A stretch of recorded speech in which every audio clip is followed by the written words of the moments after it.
Hello बच्चों, कैसे हो? पिछले लेक्चर में बच्चों हमने आपको क्या है कि फ्रिक्शन के बारे में इंट्रोडक्टरी लेक्चर बताया था। आज फ्रिक्शन की हम क्या है कि एडवांस प्रॉब्लम डिस्कस करेंगे बच्चों, और साथ साथ आपको बताएंगे एंगल ऑफ फ्रिक्शन क्या होता है बच्चों, एंगल ऑफ रिपोज क्या होता है, और फ्रिक्शन से रिलेटेड जो प्रॉब्लम्स है उनका डिस्कशन करेंगे। लेट्स स्टार्ट बच्चों।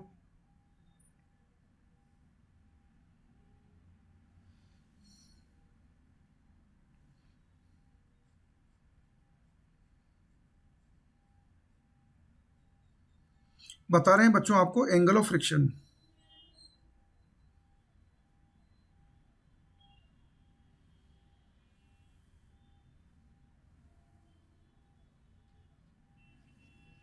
देखो बच्चों, यहाँ पर हमारे पास कोई एक ब्लॉक है जिस पे अपन ने कुछ फोर्स लगा रखा है। ये यहाँ पे लगने वाला बच्चों लिमिटिंग फ्रिक्शनल फोर्स है। ये नॉर्मल रिएक्शन है।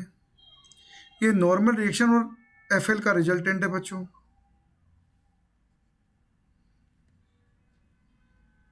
ये रिजल्टेंट इस नॉर्मल रिएक्शन के साथ जो एंगल बनाता है बच्चों, उसको बोलते हैं एंगल ऑफ फ्रिक्शन। तो यहाँ पे आप देख सकते हो बच्चों, टेन फाई क्या आएगा? टेन फाई आएगा एफ एल अपॉन एन, जो आएगा बच्चों म्यू एस। तो फाई हम लिख देंगे बच्चों टेन इनवर्स म्यू एस। ये हमारे पास एंगल ऑफ फ्रिक्शन है बच्चों। फिर से आपको बताते हैं बच्चों, एंगल ऑफ फ्रिक्शन क्या होता है।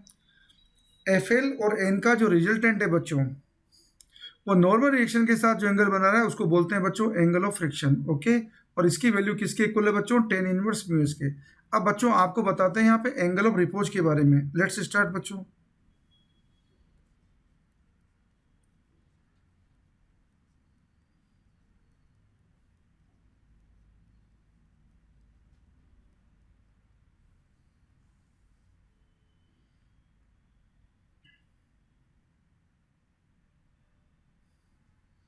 बच्चों ये इंक्लाइन प्लेन है जो थीटा एंगल पे इंक्लाइंड है, जो हॉरिजॉन्टल से बच्चों थीटा एंगल पे इंक्लाइंड है। फिगर में बच्चों आपको इंक्लाइन प्लेन दिखा रखा है बच्चों,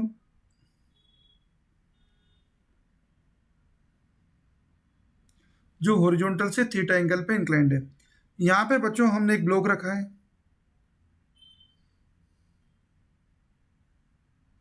जिसका मास है एम। ये बच्चों इसका वेट है एम जी। ये एंगल थीटा है बच्चों। ये एम जी कोस थीटा है बच्चों।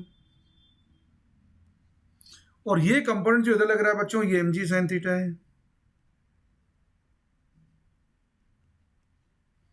ये बच्चों नॉर्मल रिएक्शन है, और ये लगने वाला बच्चों लिमिटिंग फ्रिक्शनल फोर्स है, जिसकी वैल्यू होती है बच्चों म्यू एस इंटू एन, जिसको हम बोल रहे हैं mu s m g cos theta. अब आप इस फिगर को बच्चों अगर क्या है कि ध्यान से देखोगे तो आपको पता चलेगा एम जी कॉन्स्टेंट क्वांटिटी है, थीटा यहाँ पे कॉन्स्टेंट है। अब अगर आप क्या है कि बच्चों थीटा को अगर वेरिएबल बनाते हैं तो एम और जी तो कांस्टेंट है, थीटा वेरिएबल बनाएंगे तो साइन थीटा वेरिएबल हो जाएगा बच्चों। तो जैसे जैसे क्या है कि आप थीटा बढ़ाएंगे बच्चों तो एम जी साइन थीटा बढ़ेगा। थीटा बढ़ाने से साइन थीटा इंक्रीज होता है, कोस थीटा डिक्रीज होता है बच्चों। तो जैसे जैसे आप थीटा बढ़ाएंगे बच्चों तो m g sine theta increase होगा, लेकिन mu s m g cos theta decrease होता जाएगा, क्योंकि कोस थीटा वहां से क्या होता जाएगा बच्चों डिक्रीज होता जाएगा। एक स्टेज ऐसी आएगी बच्चों कि ये एम जी साइन थीटा इस mu s m g cos theta के इक्वल हो जाएगा।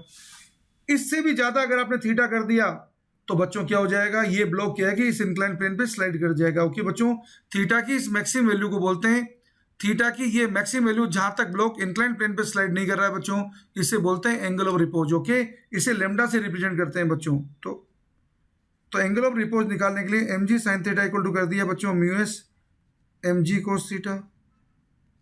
यहां से बच्चों हमें मिला टेन थीटा, जिसको हमने लिखा म्यू एस। इस टेन थीटा को जो थीटा है बच्चों, इसी को क्या है कि अपन लेमडा के नाम से लिखा जाता है। ओके, ये थीटा आया टेन इनवर्स म्यू एस। कई बुक्स में इस थीटा को लेमडा लिखा होता है बच्चों। ये एंगल ऑफ रिपोज है। तो फिजिकल सेंस में थीटा और लेमडा की वैल्यू सेम होती है बच्चों, लेकिन प्रैक्टिकल सेंस में दोनों चीजें अलग है। एंगल ऑफ रिपोज क्या चीज है बच्चों? It is the maximum angle of inclination till a body do not get slide on the incline plane. Okay बच्चों, ये हमारे पास एंगल ऑफ रिपोज है बच्चों। अब बच्चों हम क्या है कि फ्रिक्शन के ऊपर क्या है कि प्रॉब्लम डिस्कस करते हैं। Let's start.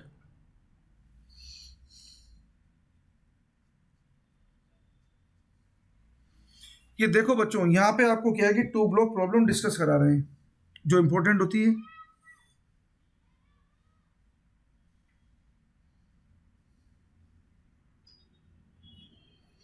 फिगर में बच्चों आपको दिखा रखा है ये 4 kg का ब्लॉक है, ऊपर बच्चों 2 kg का ब्लॉक है, ऊपर की सरफेस रफ है, यहाँ पे फ्रिक्शन कोएफिशिएंट आपको दे रखा है बच्चों 0.1 और ये सरफेस स्मूथ है बच्चों।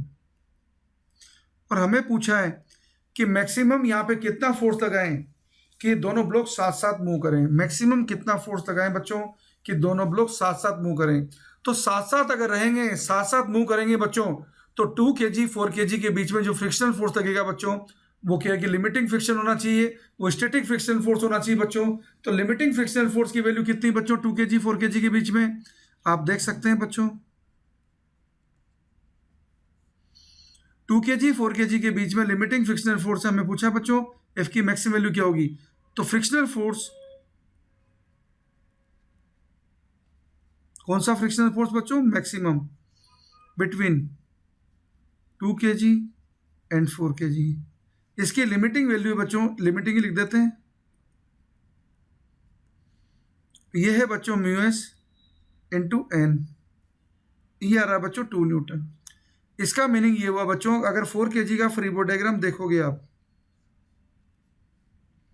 ये फोर्स और ये 2 न्यूटन और ये इसका एक्सेलरेशन, और ये बच्चों 2 kg का फ्री बॉडी डायग्राम देखोगे, इस पे 2 न्यूटन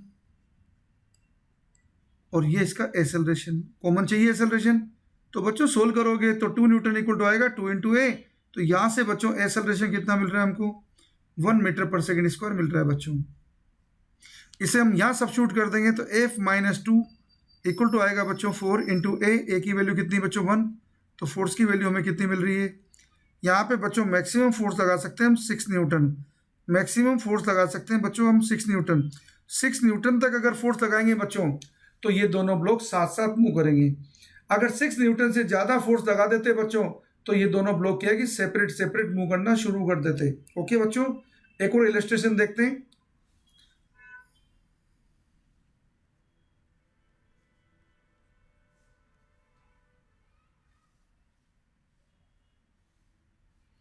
ये देखो बच्चों, ये 4 kg है, ये 2 kg है, यहाँ पे कोफिशिएंट ऑफ स्टैटिक फ्रिक्शन है बच्चों 0.1।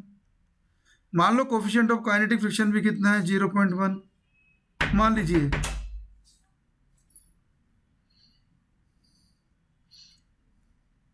यहाँ पे बच्चों हमने फोर्स लगाया 10 न्यूटन।